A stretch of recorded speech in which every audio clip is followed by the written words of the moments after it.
Bismillahirrahmanirrahim. Professor Dr. Rebecca Fox from George Mason University, chief guest of this session. Dr. Muhammad Islam, Rector, University of Management and Technology. Dr. Rauf Azam, Vice Chancellor, University of Education. Dr. Naveed Yazdani, Director, School of Professional Advancement. Dr. Farid Munir, Chair of the Organizing Committee. Representatives, deans, directors from various schools, presenters from abroad and Pakistan, faculty members, my very dear students, ladies and gentlemen, Assalamu alaikum. Before I was called, I whispered to Rebecca that now it will be your turn. And then I was expecting that I will have another breather of about 10 minutes to make up my mind. And then she said that no, she is speaking in the next session. And then I was called in. So thank you very much for inviting me to this session. It means a lot to me. I have had the experience of teaching courses on qualitative methodologies in this place for about, I think, 2 times. And I gained a lot of insights while teaching and talking to our participants, course participants. And I saw a great interest among the participants to undertake research based upon the methodologies, the array of methodologies available to them through the action research paradigm. And I was also greatly impressed by the outcomes of that course when I saw a lot of papers being presented and then improved and refined, and they saw publications in various journals around the world. We are living in a world which is highly turbulent, which is not stable, and where things are moving fast and the rate of acceleration is also increasing. A world which is uncertain to all of us, and added to this uncertainty and turbulence is the factor of complexity. Things are complex because they are so interrelated and intertwined, and remotely, directly, remotely as well as closely, directly as well as indirectly, and immediately in near term as well as in long term. So we are living in an ambiguous world where it is very difficult to interpret something confidently and be assured about its authenticity and its truthfulness, that we have arrived at the right conclusion, and this is the fact. This is not just fact, but this is the truth. So to assign the value of truthfulness to any discovery or any conclusion is a very difficult task. And I also believe that the era of Newtonian research coming up with something which is so generalizable and which is so enduring and which will have a long-lasting validity over a period of centuries and millennium. I think that era has gone, and if it is still possible, then maybe it is possible in the confinement of disciplines where it is matter that is subject of a study, where it is the universal laws and universal the physics and chemistry, geography and geology, where these disciplines are subject of interest. So maybe still we can find out things which will have a long-lasting impact and which will continue to have relevance and which can be taken up as the truth and as a theory which can perhaps never be challenged or which could never be then refuted and improved upon, maybe improved upon. So we are in the domain of social sciences and management sciences and also information technology. We are dealing with a world which is emergent at any time, at any moment, and at any morning, which is changing and which is about human beings, which is about the society, which is about the relationship between human beings and society, and the forms and the institutions that we have created, like families, groups, neighborhoods, localities, state, provinces, organizations, business organizations, firms, and all those various kinds of virtual forms and networks that are coming about and consuming ourselves and enabling us to develop our new identities and new forms of interaction.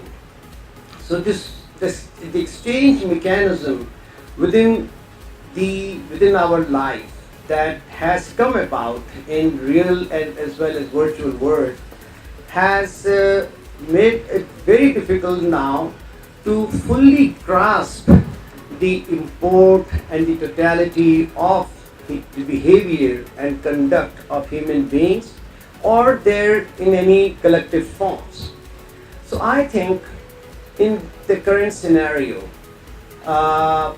it is very important, number one, for educators to be abreast of the latest, of the cutting edge, of what is there, what is just being there, and what is coming forward.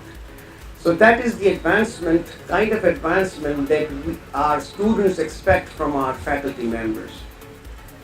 I read somewhere that if we are going to teach our students what is printed in the books, then our students will not have any future, present, or past. I just can't recall who said that, but it is a very respectable quotation and an idea that should drive the content and curriculum of that we finalize for education. So what is in the book is certainly very important to us because that packages very well what was there before. But since the world has changed and world is changing very fast, so what exists now and what is going to come tomorrow is also equally important and perhaps more significant because these students will take up jobs in the world of work tomorrow, and they should be good to discharge their responsibilities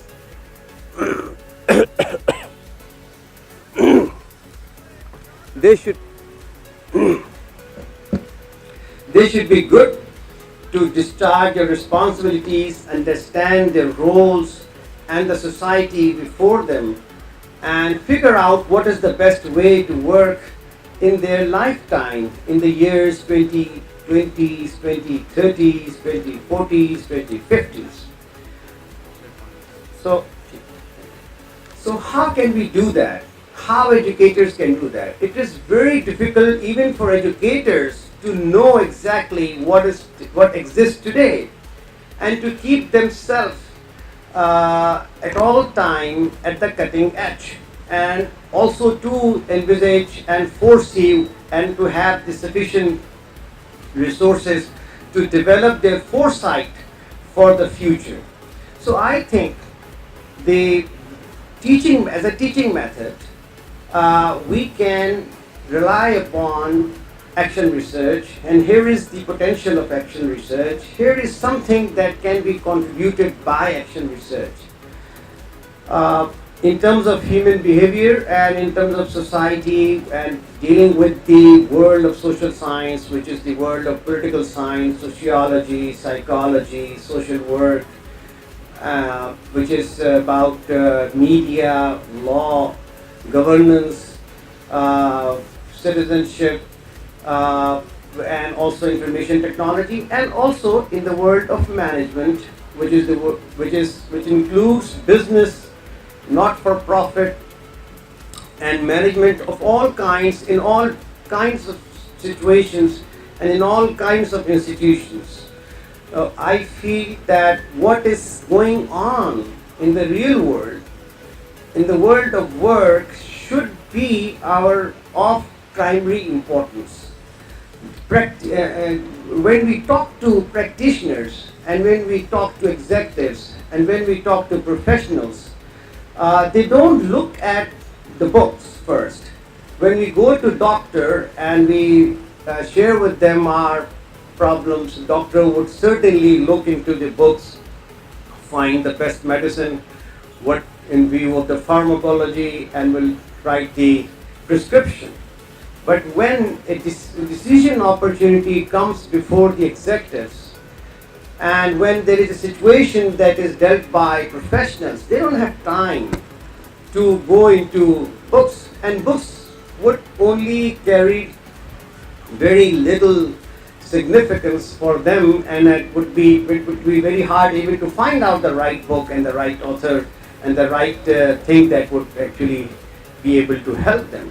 So they are pretty much on their own at that time, at that moment of action, because they are in the arena. And the only thing that can work for them is their ability to reflect, is their ability to comprehend the situation comprehensively, and is their ability to refer to their prior exposure and experience and the learning that that has come about, and then making a judgment at the moment, and then finding out, okay, let's do this. This is the cause, this is the perhaps the cause-effect relationship. So let's do this to solve this. And then each individual, each professional then move on. And then they also learn from each other. They go to professional associations, they talk with other professionals, they refer to seniors, they hire consultants for major issues. So that's how it goes about. So the world of work is developing, has found itself competent and has developed capability to develop the way theories and to help themselves with the set of choices, alternatives, and actions, and then that is how it goes on. So for school, with special reference to the School of Professional Advancement, where professional advancement is the mission. Of course, one way to do is to develop professionals and offer them the skill set that would be helpful to them, and to provide them of course, a quantum of knowledge that would develop their mindset and would make them aware of the domain in which they are going to work. But it is also equally important that we encourage our professionals and train them in the methodology of action research.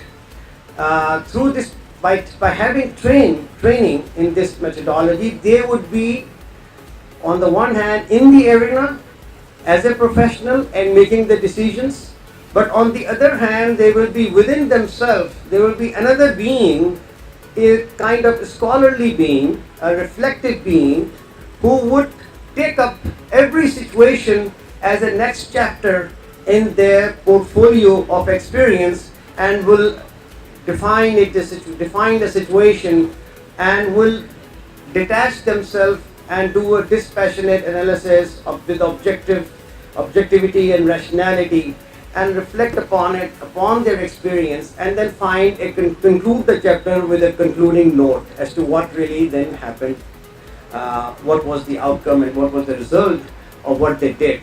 So if our professionals can become expert and trained and are trained in the methodologies of action research, they will be better at work.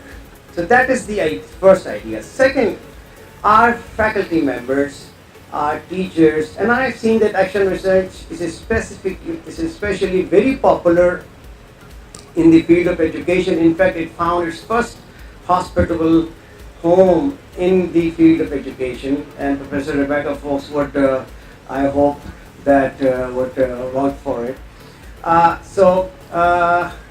It is, I think, very important for as a teacher that in our courses we offer our students an assessment tool in which we engage them in small assignments, but basically drawing from the principles and the mechanism of action research. That will make our students very good. That would make our students more analytical, more reflective. That would connect our students with the world, with the practical world.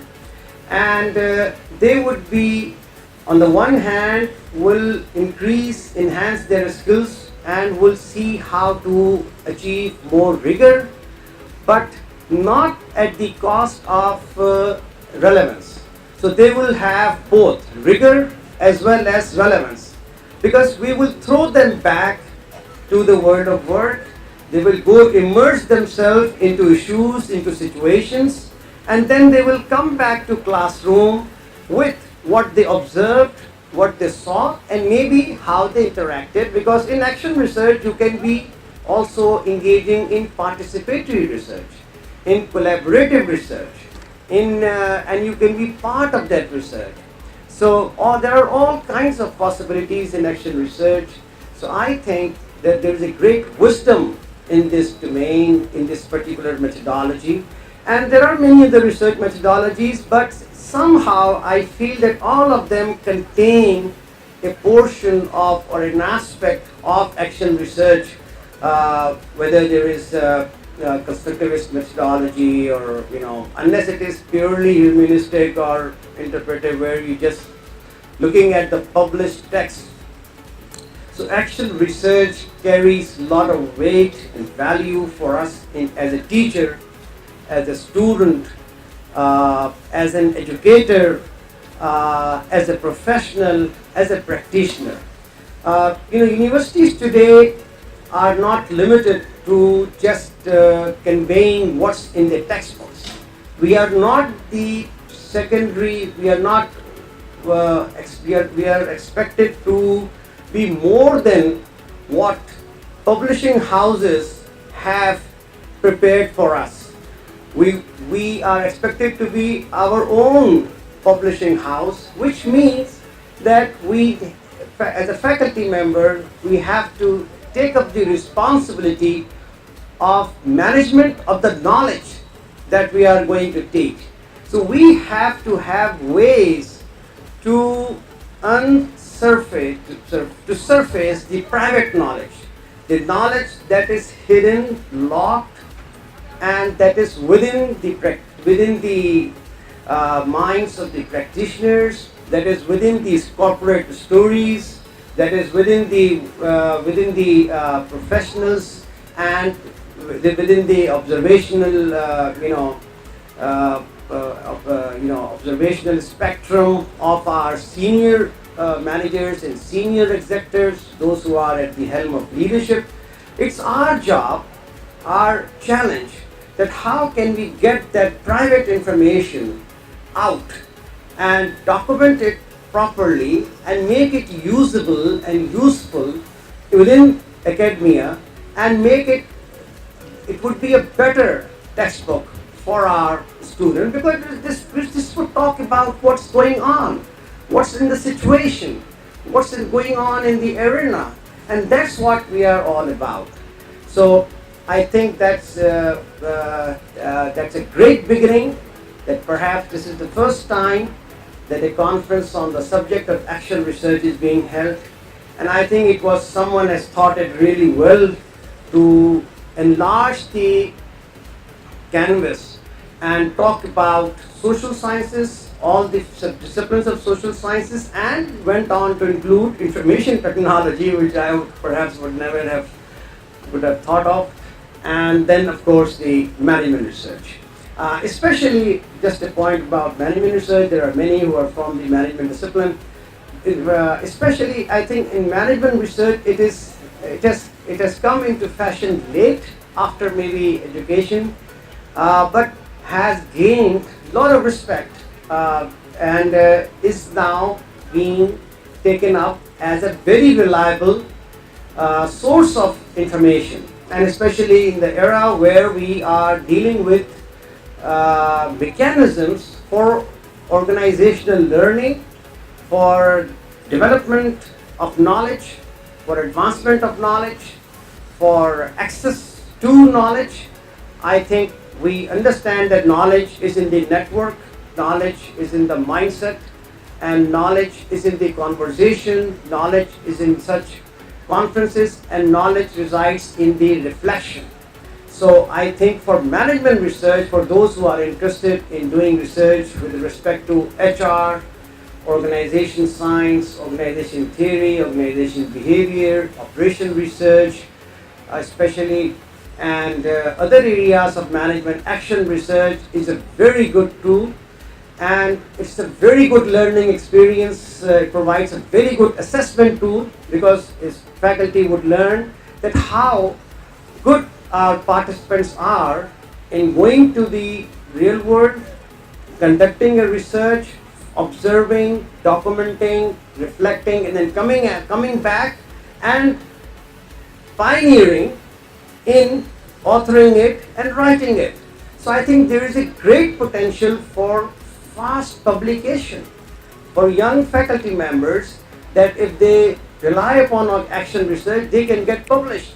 Because these situations which are here, which are in Pakistan, which are in the city of Lahore, around us, I think these situations will not be discussed by professors from Japan or South Korea or China or Europe or America. It's up to us.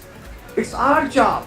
If we don't find case studies related to Pakistan, and if our students complain that you are teaching here about the multinationals and global organizations, their strategies, which are located in Europe and originated from United States and or other parts of the world, then there is a moral question that how relevant is what we are all engaged in, what we are doing. So I think it would solve the problem of relevance, which is key to the success of education. It would solve the problem of boredom of assessments, because our students are too fatigued and totally disinterested in marking true false in MCQs, or doing an assignment or quizzes, standard norms they do in 40 courses 5 times in each course. I'm telling you, it's time that we get rid of those standard blackboard type of assessments, and we offer our students innovative, creative, collaborative tools of assessment which will make their learning interesting, exciting, and which will send them to the world of work today rather than when they would graduate. So they become at home, they would learn everything, and in the process our faculty can become good consultants, our faculty members can become good researchers, our teaching would become in classroom would become better, we would be able to write the textbooks. How many textbooks are there on organization behavior, on organization theory, on public administration, on governance, on sociology, psychology, related to the context of Pakistan? There has not been any serious outcome in terms of indigenization. We pay homage to it. We are all very much concerned about it. But why? Why there is no textbook? Because our methodology is not right. So I think if we promote this methodology, we will have the textbooks, we will have the research journals, our journals will be better quality, they would be more meaningful. There are so many journals coming up from Pakistani universities. I look all of them, and I feel that there is beginning. Yes, our young researchers are waking up, and they are different from the old researchers or researchers of my time, and they're going to the ground, and they are undertaking action research which is grounded in the real world, and they are coming up with their ideas and connecting those things with the theory as well. So this is a good beginning, but I hope that with the collaboration of such respectable, esteemed organizations such as Aga Khan University Institute of Education, University of Education, which is our neighborly, and I'm always very pleased and delighted to see Dr. Rauf Azam, who is always there, University of Lahore, another large university from the city of Lahore, and of course we are very blessed to have once again the presence of Professor Rebecca Fox, who is there, who is expert and a leading authority in the field of education, and there is much to learn from her. I am glad that she has made available herself to the not just this conference but a series of conferences. So I think there are 3 conferences in one ticket. So that was a really very useful for us that she has been able to contribute in not just one way, 3 conferences. So thank you very much for taking the trouble for visiting Pakistan. We greatly admire you, and your presence means a lot to us. You represent the not just the country of the United States of America, but the people of the United States of America. We are just about to conclude very exhaustive 2-year engagement under the patronage of the State Department with George Mason University, where our faculty members went to George Mason University, got trained, came back and engaged in research. And we hope for only maybe double loop learning, but I think Rebecca has found various other loops in various other layers, and it's going on, and I'm myself surprised to see how a seed work can then lead to a chain reaction and responses and initiatives. So thank you very much, everyone. I look forward to a very interesting conference.